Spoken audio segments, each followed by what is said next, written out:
अगर कहीं किसी को दुर्घटना होता है तो डॉक्टर इलाज करने के लिहाज से कि बचें, हमको यहाँ हम इलाज ना करेंगे, तुरंत पीएमसीएच रेफर किया जाता है। ऐसे ऐसे डॉक्टर बिहार में हैं। आप जाइएगा, सर्दी हो गया तो वही दवा मिलेगा। एक मिनट, सर्दी हुआ तो वही दवा मिलेगा, टाइफाइड हुआ तो वही दवा मिलेगा, हार्ट हो गया तो वही। जाइएगा कान के दवा लेने तो हाथ कट जाएगा। वहाँ पर एक्शन लीजिए।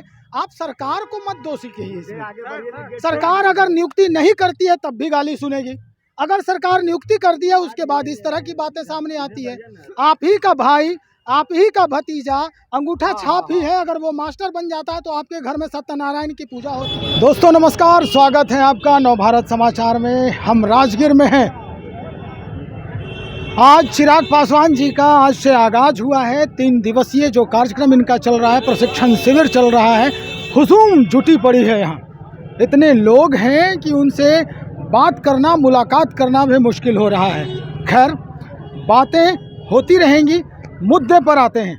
मुद्दा ये है कि चिराग पासवान आज से ये आगाज क्यों किए। मुद्दा ये है कि क्या बिहार की राजनीति में अब बहुत बड़ा बदलाव आने वाला है।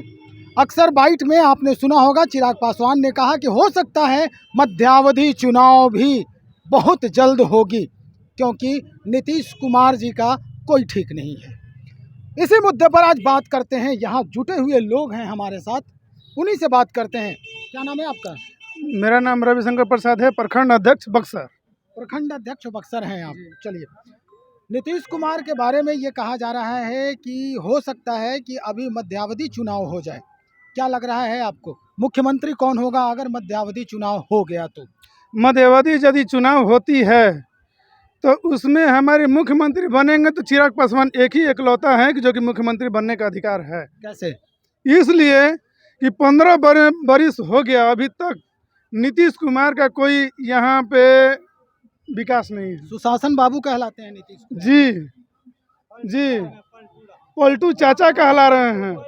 पलटू चाचा हैं ही इसलिए कि हमारे बिहार में अधिकांश 15 बरिस में रोजगार चला गया बच्चों का।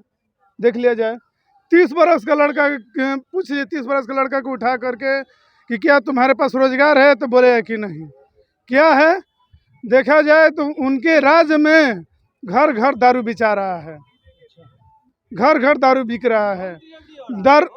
दारू से कितना पब्लिक मर रहा है। कोई एक दिन नीतीश कुमार पूछने गए हैं वहाँ पे? बहुत दिनों से, यानी 2015-16 से ही दारू बंदी है बिहार में। बंदी है, लेकिन बंद नहीं है, खुलेआम है। खुलेआम है, खुलेआम है और अधिक बिक रहा है। इसलिए मैं गया था अभी बक्सर में, अंसारी गांव है, वहाँ पे 4 लोग मरे हुए थे। अध्यक्ष जी गए हुए थे वहाँ पे, हमने वहाँ पर हाजिर था। उन लोगों के परिवार का जायजा लिया। हमने जिला अध्यक्ष को सूचना किया, जिला अध्यक्ष सूचना किए राष्ट्रीय अध्यक्ष जी को। राष्ट्रीय अध्यक्ष जी यहाँ पे पहुँचे हुए थे। राज्य का विकास कहाँ हुआ? जब से इनकी शासन आई तो यहाँ लूट हुआ, भ्रष्टाचार हुआ। आप लाठी डंडा, शिक्षक लोग जा रहे हैं रोड पर नौकरी के लिए, मारा जा रहा है। महिला जा रही हैं जन आंदोलन में, आशा हो, सेविका हो, जितने भी हैं, और मारा जा रहा है। कुछ भी नहीं है, ये लूट का इनका शासन है। अब पूरे लूटा जा रहा है, कहीं पुल लूटा जा रहा है। आपका घर अरवल जिला में है? मेरा अरवल जिला कोनी कुटी घर है आपका, ठीक है। है। उससे मतलब नहीं है आप क्या है नहीं है, आप एक जनता हैं। हम उस बनिस्पत आपसे बात कर रहे हैं। आप 10 साल पहले की बात कीजिए और 10 साल बाद आज की बात कीजिए। अरवल से पटना आने में पहले कितना टाइम लगता था आपको? अरवल से पटना आने में हमको 5 घंटा लगता था। अब कितना लगता है? लेकिन अब कितना लगता है? 2 घंटा लगता है। 2 घंटा। किसके शासन में ये हुआ? ये शासन केंद्रीय शासन था, ये केंद्र का शासन था। यहाँ रघुवंश प्रसाद सिंह ऐसे लोग थे केंद्र में, और यहाँ बिहार की सरकार जो है मिल करके रोड बनाने का काम किया। ये नीतीश जी का व्यक्तिगत सिंगल देन नहीं है। व्यक्तिगत नहीं है क्या उतना ही नहीं है? अभी मान लीजिए, हम आपको बता रहे हैं, स्वास्थ्य विभाग में चले जाइए, आप जाइएगा कान के दवा लेने तो हाथ कट जाएगा। ऐसे ऐसे डॉक्टर बिहार में हैं। आप जाइएगा, सर्दी हो गया तो वही दवा मिलेगा। एक मिनट, सर्दी हुआ तो वही दवा मिलेगा, टाइफाइड हुआ तो वही दवा मिलेगा, हार्ट हो गया तो वही दवा मिलेगा। ये एक ही दवा चलते रहेगा। अगर कहीं किसी को दुर्घटना होता है तो डॉक्टर इलाज करने के लिहाज से कि बच्चे हमको यहाँ हम इलाज ना करेंगे, तुरंत पीएमसीएच रेफर किया जाता है। गरीब को बर्बाद किया जा रहा है और रेफर के नाम पर तमाम यहाँ जो स्वास्थ्य विभाग में पदाधिकारी हैं ये लूट कर रहे हैं, भ्रष्टाचार में लिप्त हैं। यहाँ स्वास्थ्य नाम का भी चीज़ नहीं है।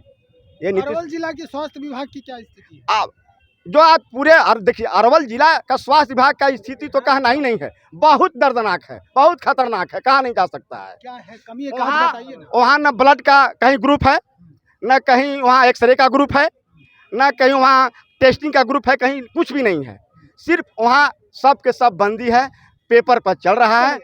अगर आप सजग हैं, आप एक्टिव हैं, तो निश्चित तौर पे आप उस वहाँ पर अलर्ट कर सकते हैं उसको, क्योंकि आप ही का बच्चा, आप ही का भविष्य उसमें पढ़ रहा है। ठीक है, बहाली किसी की भी हो, आप लोग सारे लोग अगर इकट्ठा हो जाएंगे, पंचायत सदस्य हो जाएंगे, वार्ड सदस्य हो जाएंगे, मुखिया को मिलाइए, सबको कहिए कि देखियो इसमें ये काबिलियत नहीं है, ये टीचर बनने के लायक नहीं है, इसको हटाओ यहाँ से, क्योंकि हमारे बच्चों का भविष्य खराब कर रहा है। आप वहाँ पर एक्शन लीजिए। आप सरकार को मत दोषी कहिए इसमें। सरकार अगर नियुक्ति नहीं करती है तब भी गाली सुनेगी, अगर सरकार नियुक्ति कर दी है उसके बाद इस तरह की बातें सामने आती है। आप ही का भाई, आप ही का भतीजा अंगूठा छाप ही है, अगर वो मास्टर बन जाता है तो आपके घर में सत्यनारायण की पूजा होती है, 2 दिन के बाद आप गरियाना शुरू करते हैं, तो ये गलत बात है। आप सजग होइए। आप क्या, आपको नॉलेज है, आप देखिए, उसको जांचिए, अपने बच्चे की कॉपी को पलटिए डेली। प्राइवेट स्कूल वाले क्या करते हैं, होमवर्क देते हैं, माता पिता बैठ के रात में पढ़ाते हैं, आप करते हैं वैसा? नहीं करते हैं। इसलिए दोष सरकार की नहीं, हमारी और आपकी है।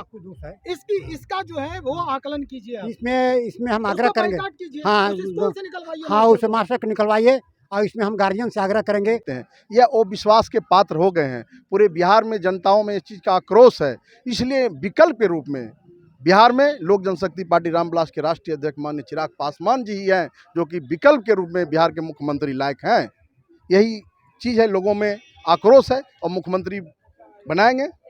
चलिए, विकल्प के रूप में चिराग पासवान आ रहे हैं सामने।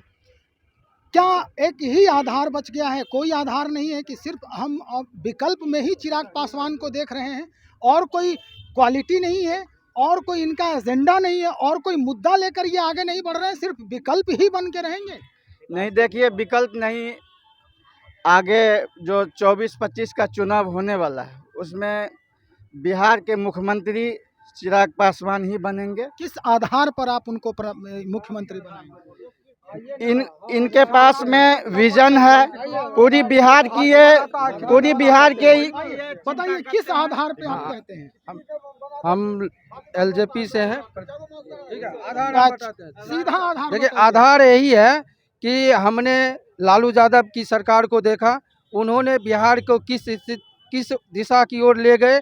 उसके बाद फिर नीतीश बाबू आए, लगभग 15 साल पूरा करने वाले हैं, और हमेशा वो कुर्सी के ही पक्ष में है, जनता के पक्ष में वो नहीं है। बार बार मुख्यमंत्री पद लेने के लिए इधर से उधर, उधर से उधर करते हैं, तो इनका भी इस बार पत्ता साफ होगा। दूसरी बात, जो हमारे बीच लालू यादव की सरकार और नीतीश बाबू की सरकार, बिहार में 2 सत्ता में अच्छे पद लाते हैं, अच्छा सीट लाते हैं। इसके बाद और तीसरा अभी पार्टी उभर के आ रही है, वो रामविलास पासवान की जो एलजेपी पार्टी है वो आ रही है। इसलिए ये पार्टी जो है आगे बिहार में अच्छा काम करेगी, क्योंकि हमने ये दोनों सत्ता को देख लिया।